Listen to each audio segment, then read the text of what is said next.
Spring 1940. North Sea approaches Britain. The North Sea, usually a familiar and often treacherous friend of the Royal Navy, had become a silent, invisible enemy. German U-boats, though a constant menace, were at least a detectable one. But the new German sea mines, sold with terrifying efficiency along vital shipping lanes and coastal approaches, were a different kind of horror. These were not the crude, tethered explosives of old. These were sophisticated, deadly devices that detonated without warning, claiming merchant ships, destroyers, and countless lives. This was the silent threat, an invisible wall that strangled British supply lines and choked its naval power.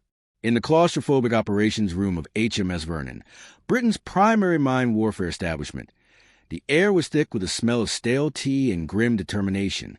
Commander Robert Miller, a brilliant but perpetually exhausted naval ordnance expert, stared at a large map dotted with ominous red crosses. Each cross marked a ship lost, a convoy disrupted, a life extinguished by the unseen enemy. "Another one, sir," reported a junior officer, pointing to a fresh cross near the Thames estuary. The SS Britannia. Magnetic mine likely. No warning, just gone.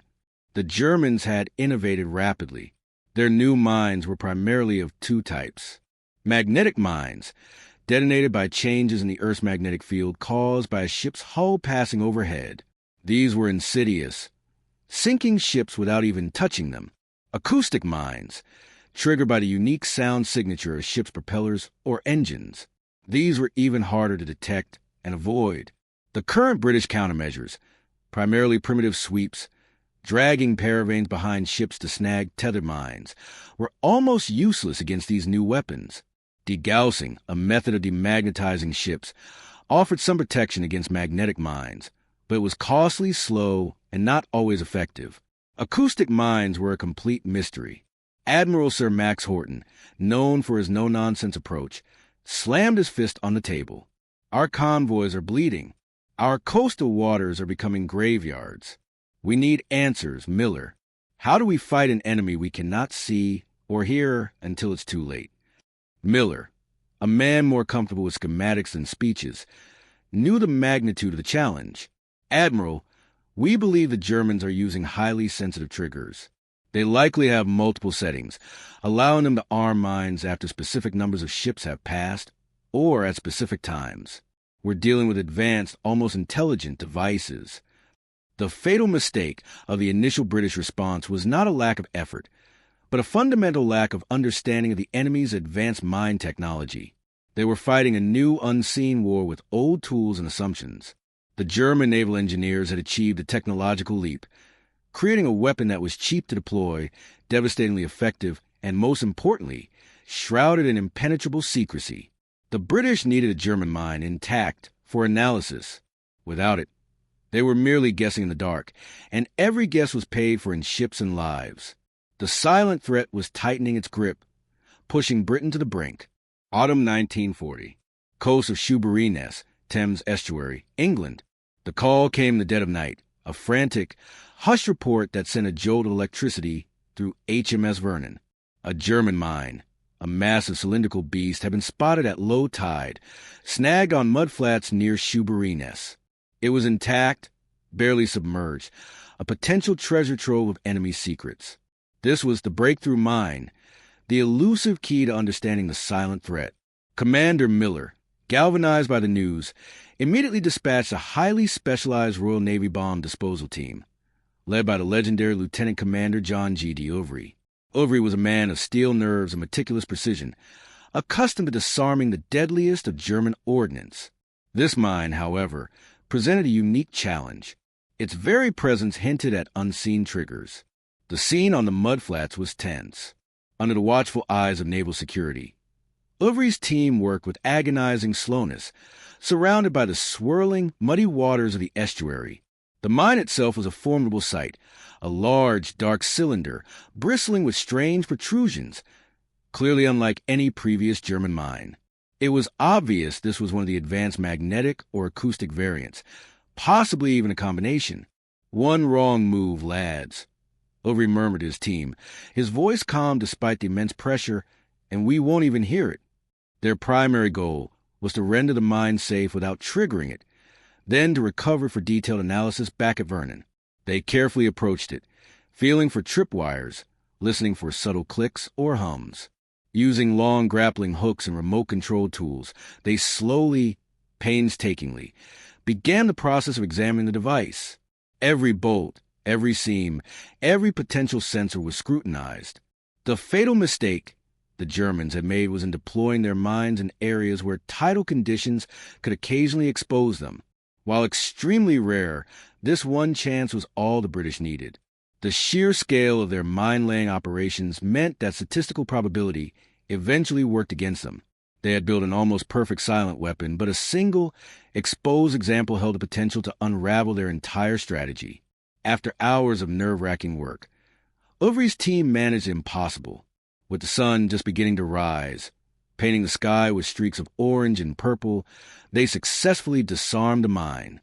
It was a moment of profound relief, but the real work was just beginning. The mine, still incredibly dangerous, was carefully transported to HMS Vernon. It became the centerpiece of frantic, round-the-clock examination by Commander Miller and his team of scientists, engineers, and metallurgists. They meticulously X-rayed it, probed its internal workings, and carefully began its disassembly. The outer casing revealed nothing, but inside, they found a bewildering array of delicate mechanisms, wires, and a complex system of relays. It was a marvel of German engineering, a testament to their technical prowess. As they slowly peeled back its layers, one of Miller's junior engineers, a young man named Lieutenant Peter Sterling, gasped, pointing to a small, unassuming component. "Commander, look at this. The magnetic trigger. It's far more sophisticated than we imagined. And the acoustic sensor, it's keyed to specific frequencies." The breakthrough mine had finally given up its secrets. The Royal Navy now held the key to understanding the silent threat. The real race, however, was not just understand it, but to exploit that knowledge before the Germans could change their designs. HMS Vernon, Portsmouth, England, with the captured German mine now meticulously disassembled in the high-security laboratories of HMS Vernon, Commander Miller and his team embarked on a frantic mission to unravel its secrets. This was unraveling the enigma, a battle of wits between British naval experts and German engineers, fought not with shells and torpedoes, but with magnifying glasses, oscilloscopes, and circuit diagrams. The mine was a masterpiece of clandestine engineering. Its magnetic trigger, far from being a simple magnetic switch, was a complex array of sensitive coils and amplifiers that could detect the faintest distortion in the Earth's magnetic field caused by a passing ship. Even more perplexing was the acoustic trigger, a sophisticated hydrophone system. The acoustic sensor, explained Lieutenant Sterling, poring over a delicate circuit board, is designed to ignore ambient sea noise. It's tuned to specific propeller frequencies. We believe it can differentiate between, say, a fishing trawler and a heavy merchantman, or even a destroyer. Miller frowned, running a hand through his already disheveled hair. So, they're not just sensitive, they're selective. That's a game changer. It means our ships can't just be quiet. They have to be acoustically invisible to certain frequencies. The fatal mistake the Germans had made was a subtle but profound one. Over-engineering for flexibility, but underestimating the enemy's capacity for reverse engineering. They had built mines with multiple, selectable sensitivity settings, e.g., detonating after the first ship, the third or the fifth, and various acoustic thresholds. This was intended to make them unpredictable and difficult to counter. However, once the British understood the range of these settings and the underlying principles, those very options became the key to defeating them. The German engineers had inadvertently left a backdoor in their design. The analysis revealed that the mines had distinct arms for their magnetic and acoustic triggers. Miller's team quickly realized they could exploit these. Magnetic countermeasure. To counter the magnetic trigger, they developed the LL sweep 2 ships later, a single ship with a towed array, dragging electrified cables that created a large magnetic field. This field was designed to trigger magnetic mines prematurely, at a safe distance. Acoustic countermeasure. For the acoustic trigger, they designed a noisy device, essentially a large steel cylinder with hammers, that would be towed behind a minesweeper. This device, known as a hammer box, generated cacophony of specific frequencies, deliberately mimicking a ship's propeller noise to trigger the acoustic mines harmlessly. The implications were revolutionary. No longer were the British guessing in the dark. They now understood the German mine's language, its magnetic sensitivity, its acoustic ears. This knowledge allowed them to design precise, active countermeasures that didn't just avoid the mines, but deliberately triggered them under controlled conditions. Admiral Sir Max Horton, upon hearing Miller's detailed report, allowed himself a rare, grim smile. "So, we don't just sweep them, Miller. We force them to detonate. You're telling me we can clear a path through these damn things?" "Yes, Admiral," Miller replied, a flicker of triumph in his tired eyes. "By understanding their triggers, we can activate them safely. We can clear entire coastal zones." The silent threat had been unmasked. The German High Command, confident in the impenetrable secrecy and sophistication of their minds, had made a critical miscalculation. They had unleashed a weapon so cunning that, once its secrets were known, it paradoxically became the key to its own undoing. The British now possessed the technological insight to turn the tide in the invisible war beneath the waves. Late 1940, early 1941, British coastal waters and shipping lanes. Armed with the profound insights gained from the captured German mine, the Royal Navy launched a systematic and relentless campaign to neutralize the silent threat. This was clearing the lanes, a period of intense innovation and perilous operations, as newly equipped minesweepers systematically dismantled Germany's invisible blockade along Britain's vital coastal zones. The initial deployment of the new countermeasures was cautious but swift. The LL Sweep, two minesweepers sailing in parallel, trailing long electrified cables that created a massive magnetic field, began methodically sweeping magnetic minefields. The sight of distant, controlled explosions, geysers of water erupting far astern of the minesweepers, was a morale booster for crews and a clear sign that Miller's team had unlocked the German secret. For the acoustic mines, the Hammerbox proved its worth. Towed behind a minesweeper, this crude but effective device generated a clamor designed to mimic engine and propeller sounds. German mines, designed to discriminate against ambient noise but not against a dedicated acoustic mimic, would dutifully detonate. It was a brutal, nerve-wracking process for crews, but it worked. The fatal mistake the German Naval Command had made was not just a technical oversight, but failure of imagination in their offensive planning. They had invested heavily in sophisticated mines, believing their complexity would render them immune to rapid counter-development. However, they had underestimated the sheer necessity and ingenuity of the British. They also operated on the assumption that if a mine was complex, it must be safe from reverse engineering. This rigidity, this belief in their own technical invincibility, was their undoing.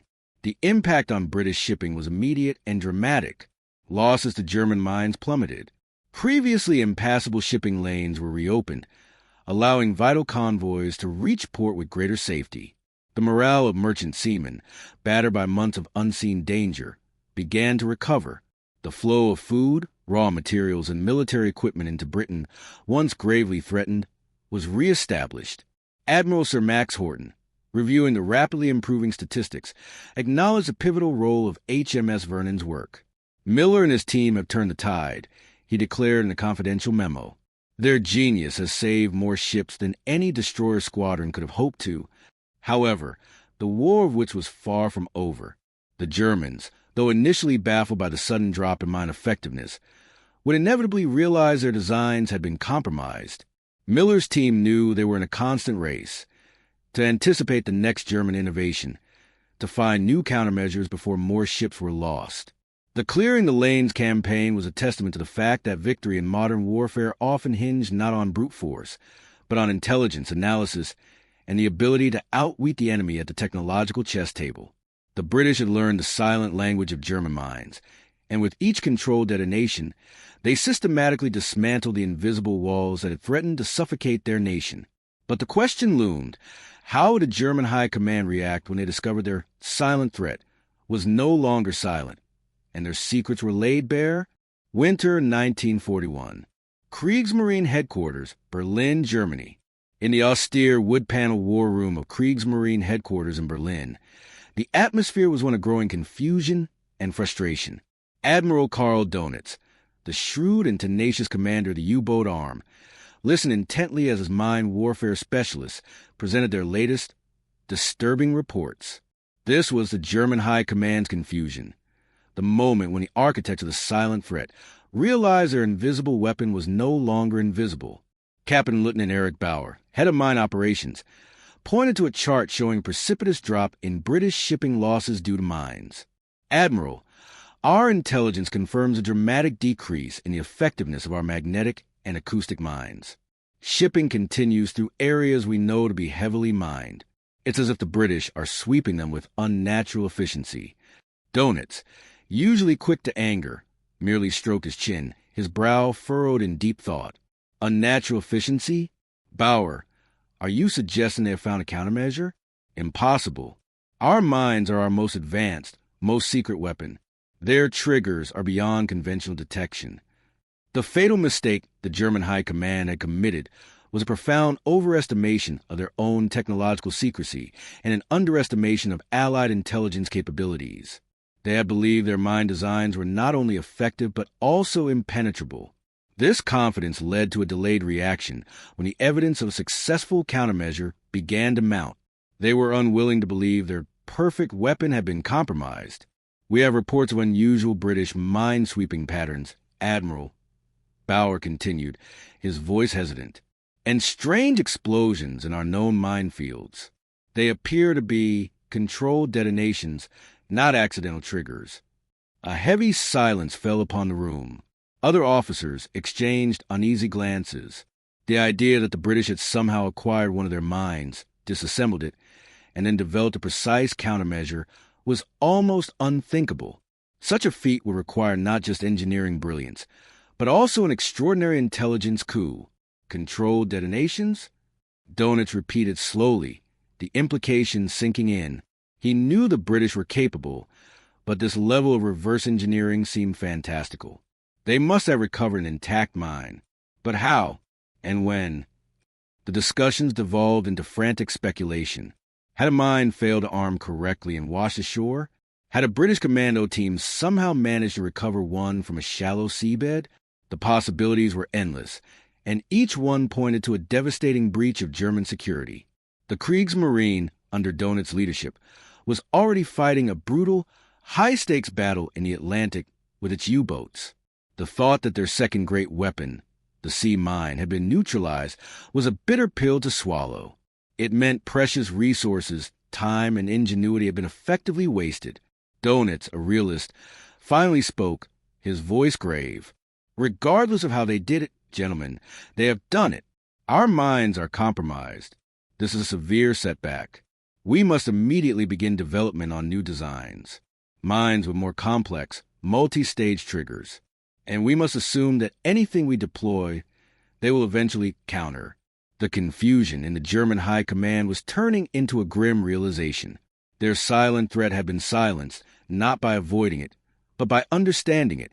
The British exploited the fatal mistake of German technological hubris, proving that even the most advanced weapon is only as good as its secrets. The invisible war beneath the waves had taken a decisive turn, and the initiative had now passed to the Allies. Late 1941 to 1943. Naval warfare, North Atlantic and Mediterranean. The realization that their sophisticated sea mines had been compromised spurred a new phase in the hidden naval war, the innovation arms race. The German High Command, now fully aware of their fatal mistake in underestimating Allied intelligence and engineering, immediately ordered a flurry of counter-innovations. They sought to reclaim the initiative by developing mines that were not just complex, but virtually undisarmable. The new German mines that began appearing in Allied waters were a testament to this accelerated development. They featured multi-stage triggers, mines that required 2 or even 3 distinct triggers, e.g. magnetic and acoustic, plus a pressure sensor, to detonate. Anti-sweeping devices, mechanisms designed to detect sweeping gear and detonate prematurely, destroying the minesweeper. Delayed arming, mines that would only become active after a specific number of ships had passed, or after several days, making them incredibly unpredictable. Non-metallic casings, experimental mines made from non-magnetic materials, designed to evade magnetic sweeps. Admiral Donitz, overseeing this frantic development, stressed the urgency. We cannot allow the British to simply read our weapons. We must evolve faster, make these minds living puzzles, constantly changing. However, the fatal mistake now shifted. The German High Command's new strategy, while technically advanced, became increasingly reactive and resource-intensive. Each new mine design required significant R&D, specialized materials, and complex manufacturing. This was a drain on an already stretched German war economy, especially when compared to the simpler, more elegant countermeasures the British were continuously developing. The British, thanks to their comprehensive understanding of the original German mine designs, had a crucial head start. Commander Miller's teams at HMS Vernon continued their relentless work, adapting existing sweeps and developing new ones. Pressure minesweeping. While difficult, they began experimenting with methods to create localized pressure waves to trigger the new pressure-sensitive mines. Advanced acoustic decoys, more sophisticated hammer boxes, and new towed devices that could mimic an even wider range of ship signatures, hoping to fool multi-acoustic triggers. Sweeping from multiple triggers, developing combined sweeps that simultaneously generated magnetic and acoustic fields, attempting to trigger multi-stage mines. The cat-and-mouse game intensified. Every new German mine prompted a frantic scramble in British labs, followed by dangerous at-sea trials. The Germans would deploy a new variant, and for a terrifying few weeks, shipping losses would spike again until a new British countermeasure was found. The D-Day landings, though still years away, already cast a long shadow over this arms race. Both sides knew that control of the coastal waters and beach approaches would be paramount. The Allies needed absolutely clear lanes for invasion, while the Germans needed to deny them entry. The success of clearing the lanes in 1940-41 gave the Allies invaluable experience and confidence. The innovation arms race proved that while the German High Command could react to its fatal mistake by developing new technology, the initial compromise of their secret weapons had given the Allies an enduring psychological and practical advantage. The intelligence gained from that single, breakthrough mine continued to pay dividends, allowing the British to anticipate, adapt, and ultimately to maintain critical control of the seas, paving the way for future strategic operations. Post-war era, naval academies and international conferences. The guns of World War II eventually fell silent, but the invisible war beneath the waves left the lasting legacy on naval strategy and technological development. The story of the German sea mines and the British experts who unraveled their secrets became a foundational case study, taught in naval academies worldwide. It highlighted not just the ingenuity of wartime engineers, but the enduring fatal mistake of underestimating the enemy's capacity for intelligence and innovation. Commander Robert Miller, Lieutenant Peter Sterling, and Lieutenant Commander John G. D'Overy, who was awarded the George Cross for his bravery in disarming mines, were recognized for their pivotal contributions. Their work at HMS Vernon didn't just save ships. It demonstrated that understanding how an enemy weapon works is often more critical than merely knowing it exists. The fatal mistake made by the German High Command in their initial overconfidence in the secrecy and sophistication of their mines became a cautionary tale. Their initial dismissal of the possibility of countermeasures led to a critical intelligence failure. They assumed their technology was too advanced to be reverse-engineered. Strategic vulnerability. Their reliance on a single, albeit clever, design allowed for a complete countermeasure once its secrets were known. Resource drain. The subsequent arms race forced them into a reactive cycle, diverting valuable resources to constantly update mines against already known British capabilities. The impact of this hidden war on major Allied operations was profound. D-Day preparations. The knowledge gained from German mines was crucial for the Normandy landings. Allied invasion fleets were preceded by massive minesweeping operations, using techniques and technologies directly developed from the analysis of those early German mines. The ability to clear vast coastal zones was instrumental in securing beachheads. Atlantic convoys. The continuous flow of supplies across the Atlantic, vital for sustaining Britain and preparing for continental invasion, was secured against both U-boat and mine threats thanks to these countermeasures. Post-war mine clearance. The understanding of German mine mechanisms allowed Allied forces to officially clear millions of mines from European waters after the war, making shipping lanes safe again. The legacy of the German sea mines and their unraveling continues to influence modern naval thinking. It underscores the principles of asymmetric warfare, that a technologically superior force can still be defeated by clever, unconventional methods. Intelligence-driven countermeasures, the absolute necessity of obtaining and analyzing enemy technology to develop effective defenses. Continuous innovation. The perpetual arms race requires constant adaptation, as no weapon, however advanced, remains impregnable forever. The German High Command's initial confidence in their silent threat ultimately proved to be their downfall in this particular domain. They had built a brilliant weapon, but they had fundamentally misunderstood the nature of warfare itself.